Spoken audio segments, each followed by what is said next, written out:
घर की औरत पार्ट 2। मीना याद है ना आपको, जिसके ससुराल में ससुर और पति कैसे उसका और उसकी सास का अपमान किया करते थे। वैसे तो मीना को नौकरी की इजाजत मिल गई थी, लेकिन मीना, ये क्या है? खाना अभी तक नहीं बना। कब से मैं यहाँ बैठा हूँ कि नाश्ता कर लूँ। बस 2 मिनट, वो ऑफिस की एक ईमेल करनी है। तभी ससुर जी आ जाते हैं। मैंने कहता था जिस दिन ये फीमेल ईमेल करने लगेगी घर नहीं चलने वाला। तभी सास हाथ में नाश्ते की प्लेट ले आती है। ये लो, सभी उपमा खाओ। गर्मा गर्म स्वादिष्ट उपमा देखकर वाह माँ जी, 2 मिनट में ये कमाल, क्या बात है। वो आता है ना रेडी टू ईट वाला पैकेट, वही बनाया है। स्वाद बता बहू कैसा है। कल तक जो बीवी पति के नाम से ही कांपती थी, बहू के आ जाने के बाद कैसे उड़ रही है, ये देखकर ससुर जी को आ जाता है गुस्सा। हाँ, पैसे तो पेड़ पर उगते हैं ना, या तेरा बाप दे जा रहा है जो बैठे बैठे पैसे खर्च कर रही है। अरे जरा शरीर चला लिया कर, वरना पता है ना जब मेरा हाथ पड़ेगा तो कैसे काम करती है तू। बहू बेटे के सामने खुद का अपमान सास बर्दाश्त नहीं कर पाती और रोती हुई कमरे में चली जाती है। क्या पापा, क्या जरूरत थी माँ से ऐसे बात करने की? सुबह से कुछ नहीं खाया है, अब जब खाना आया तो रुला दिया आपने। चलिए देखते हैं माँ कहाँ गई। मेरी जूती भी ना जाए उस पागल औरत को देखने। अरे क्या गलत काम मैंने? बस यही ना कि भाई पैसे बचाओ। अरे कमाने बाहर निकले ना तब पता चले कि कैसे हड्डी गल जाती है। बात तो सही कह रहे हैं पिताजी, माँ को तो बस पैसे उड़ाना आता है। अरे पर माँ ने तो सबके लिए नाश्ता ही बनाया था ना, कौन सा खुद के लिए गहने खरीदे थे। खैर, बहू समझ जाती है कि सारा मामला कमाई का ही है, क्योंकि सास कुछ करती नहीं, कुछ कमाती नहीं, तो ससुर जी उन पर हावी रहते हैं। फिर क्या था, अब थी बारी बहू की। माँ जी, दरवाजा खोलिए, देखिए मैं उपमा लेकर आई हूँ, गर्मा गर्म खा लेते हैं। सास कमरा खोल देती है। सामने खड़ी होती है बहू, हाथ में उपमा की प्लेट लेकर। बहू सास की सूजी आंख देखकर समझ जाती है कि मामला गड़बड़ है। वो बात पलटते हुए कहती है, माँ जी वो आपकी काली साड़ी पर काला ब्लाउज है ना, वो प्लीज मुझे दीजिए। मुझे कल ना काली साड़ी पहनी, लेकिन कोई ब्लाउज ही नहीं है। सास बहू की बात में अपना गम भूल जाती है। हाँ हाँ बहू, क्यों नहीं, वो तो मैंने अपने हाथों से डिजाइन किया था। चल अभी निकाल कर देती हूँ तुझे। सास बहू को ब्लाउज निकाल कर दे देती है। फिर अगले रोज, माँ जी आज तो ऑफिस पे कमाल ही हो गया। पता है क्या, सारी सहेलियों ने घेर लिया, पूछ रही थी ब्लाउज कहाँ से खरीदा। मैंने भी बोल दिया मेरी सास ने सिलाया, वो भी खुद डिजाइन करके। ये तो वही बात हो गई कि झोला छाप डॉक्टर की दवाई काम कर गई। अरे बहू, ये तो बस ऐसे ही बना दिया था। लेकिन माँ जी आपको पता है, ये देखिए 2 लोगों ने तो मुझे कपड़ा भी दे दिया और नाम भी, सेम टू सेम डिजाइन का ब्लाउज बना दो, और बदले में ये 2000 रुपए। हाथ में 2000 देखकर सास की तो आंखें फटी की फटी रह जाती है। अरे बहू, ये तो कमाल ही कर दिया। ये काम तो मैं कल तेरे ऑफिस जाने से पहले ही खत्म कर दूंगी। सच्ची माँ जी? कैसे, इतनी जल्दी? अरे बहू, वो बस नाप है ना, उसी के आकार का काट काट कर डिजाइन ही तो देना है। ये तो मेरे बाएं हाथ का खेल है।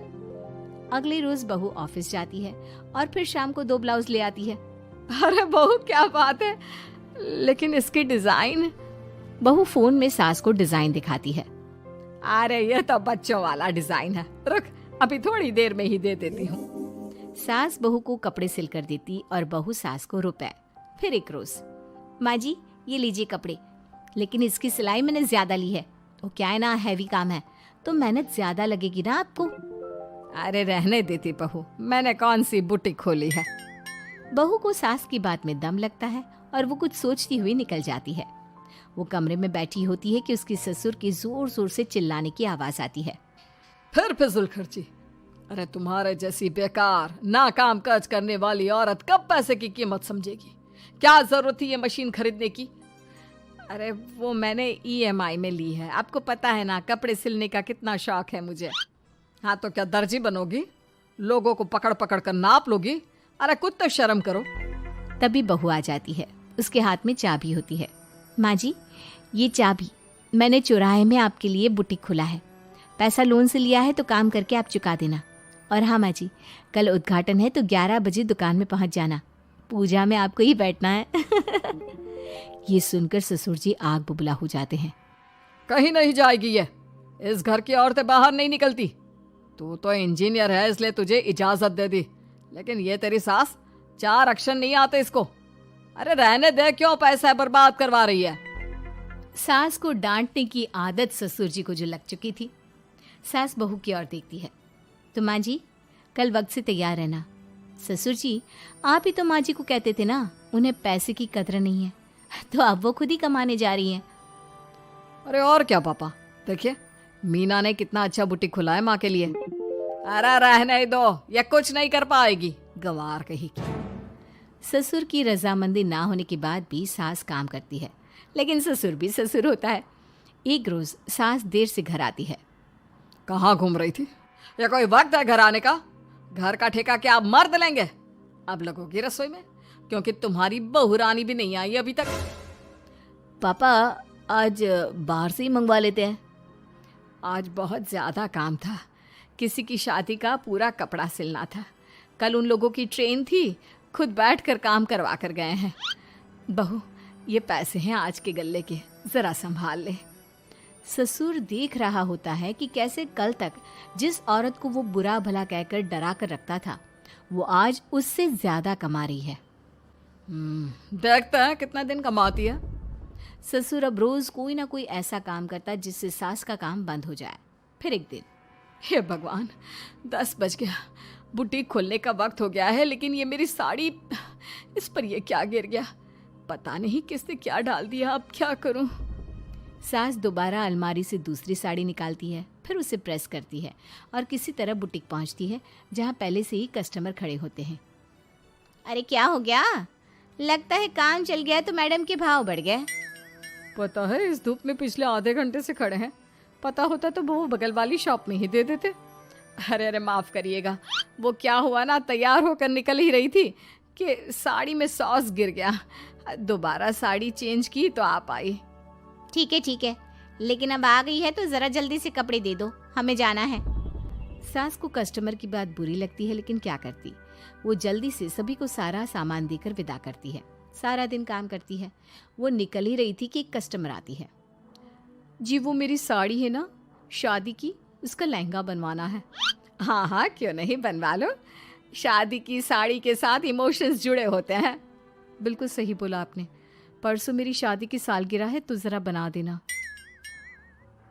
अरे नहीं, इतनी जल्दी कहाँ तैयार होता है शादी का लहंगा, कम से कम 4 दिन तो। देखिए आप 2 दिनों में जितना कमाती है ना, वो मैं आपको 1 दिन में दे दूंगी। बस मेरी ये शादी की साड़ी का लहंगा बना दीजिए। सास को भी अब पैसे की लालच आ जाती है। वो सोचती है कि वैसे भी कोई अर्जेंट काम नहीं है तो वो मैनेज कर लेगी। अब ठीक है, नाप दे दीजिए। औरत नाप देकर वहां से चली जाती है। सास सोचती है कि घर जाकर रात में काम करेगी। ये सोचकर वो उस औरत की शादी की साड़ी घर ले आती है। वाह, अब काम घर पर भी ले आ रही हो। हाँ, लेकिन घबराइए नहीं, घर के काम में कोई असर नहीं होगा। सास घर का काम करती है, बहू के साथ खाना बनाती है, खिलाती है और फिर। क्या बात है सासू माँ, बड़ी जल्दी जल्दी काम कर रही हैं आज।